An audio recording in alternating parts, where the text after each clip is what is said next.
내 고통을 아시니 창세기 16장 7절에서 14절 말씀입니다. 여호와의 사자가 광야의 샘물 곁 곧 술길 샘 곁에서 그를 만나 이르되 사레의 여종 하가라 내가 어디서 왔으며 어디로 가느냐.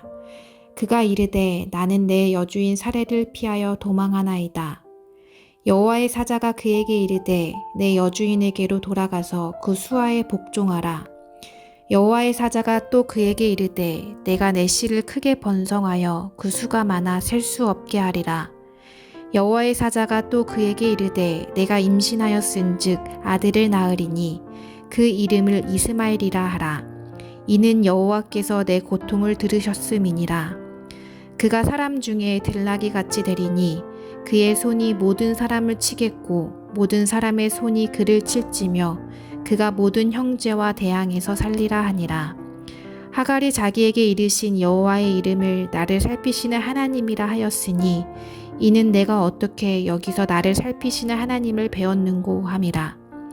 이러므로 그 샘을 부엘라 헤로이라 불렀으며 그것은 가데스와 베렛 사이에 있더라. 이 시간 매일 말씀 묵상을 듣는 성도님들에게 주님의 위로하심과 은혜가 있길 바랍니다. 오늘 말씀은 사레와 하갈 그리고 아브람에 대한 이야기입니다. 사레는 족장 아브람의 아내였지만 그녀는 한 가지 아픔이 있었습니다. 바로 임신을 하지 못한다는 것이었습니다. 당시 여자의 가장 큰 일은 남편 집안의 대를 이을 수 있는 아들을 낳는 일이었습니다. 만약 그 역할을 할 수 없다면 여자의 가치는 하락되고 자신의 자리까지 잃어버릴 수 있는 상황이었습니다. 더군다나 사레는 족장의 아내입니다. 때문에 족장을 이어갈 기업을 낳지 못한다는 사실이 사레에게는 엄청난 불안감을 주었을 것입니다. 결국 그녀는 가나안 땅에 거주한 지 10년이 지나도록 아이가 들어서지 않자 자신의 여종 이집트 출신인 하갈을 아브람의 품에 두게 합니다. 하갈은 종이었지만 족장과 동침한 후로 첩이 되었고 아이를 갖게 되었습니다. 이때부터 하갈은 자신의 여주인 사레를 멸시하게 됩니다. 하지만 사레와의 싸움에서 지게 된 하갈은 학대를 받게 되었고 결국 집에서 도망쳐 나오게 되었습니다. 한 집안에서 두 여인은 경쟁 관계가 되었습니다. 서로 우위를 차지하기 위해서 멸시하고 학대하는 일이 벌어졌습니다. 표면적으로는 사레의 성격이 악랄하고 하갈의 모습이 기회주의자처럼 보입니다. 그러나 두 여인의 싸움을 부추기고 경쟁에서 한 여인이 낙오될 수밖에 없는 상황을 만든 사람은 사레도 그리고 하갈도 아니었습니다. 아이를 낳을 수 있어야 여인의 대접을 받을 수 있다는 사회적 풍습, 집안의 문화가 그녀들을 싸움으로 내몰았습니다. 집안의 가장 큰 어른은 족장 아브람입니다. 하갈이 아이를 낳지 못해 사레를 멸시할 때였습니다.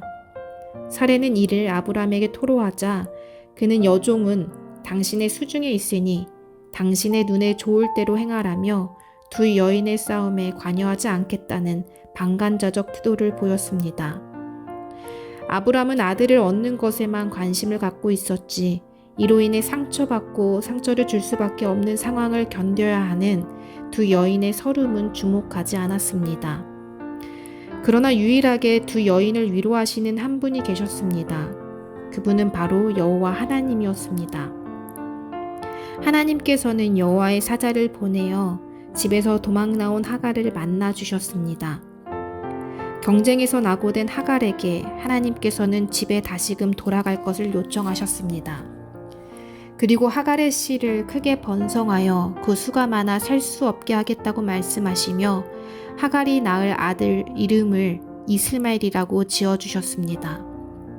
이스마엘의 뜻은 여호와께서 내 고통을 들으셨다라는 뜻입니다. 하갈은 하나님의 이름을 나를 살피시는 하나님이라고 하며 하나님께서 자신을 돌보시고 살피셨음을 고백하였습니다. 하나님께서는 사레에게도 함께 하셨습니다. 하나님은 사레의 아픔을 아셨습니다. 그래서 사레의 이름을 사라로 바꾸어 주시며 아들을 낳을 것이라고 말씀하셨습니다.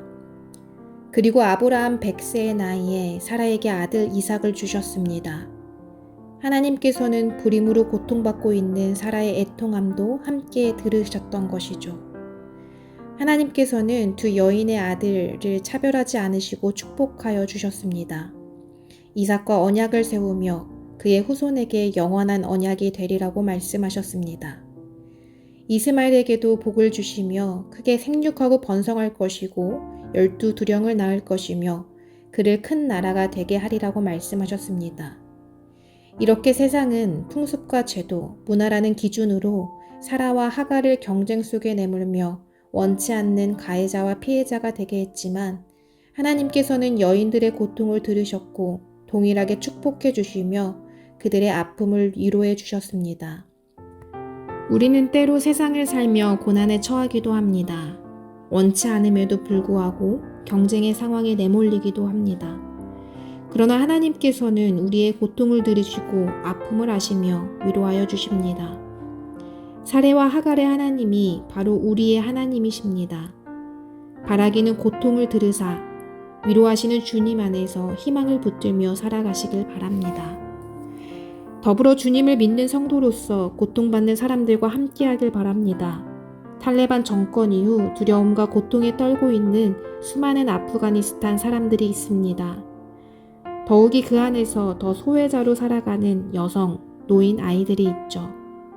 인권 후퇴의 위험에 처한 그들을 외면하지 않고 함께 기도하는 우리가 되길 바랍니다.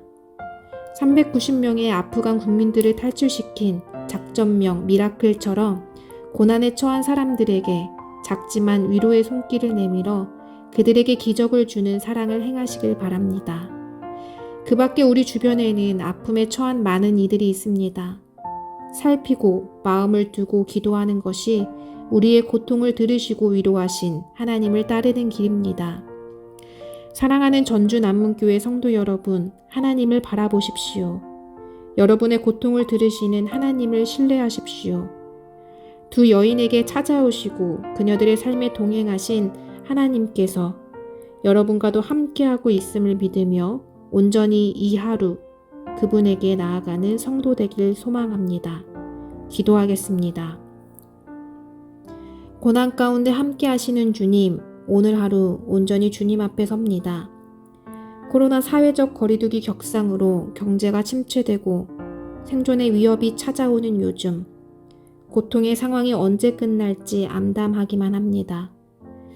사레와 하갈과 함께 하셨던 주님, 오늘 우리와 함께 하시어 위로하여 주시사 절망의 늪에서 벗어날 수 있게 하소서.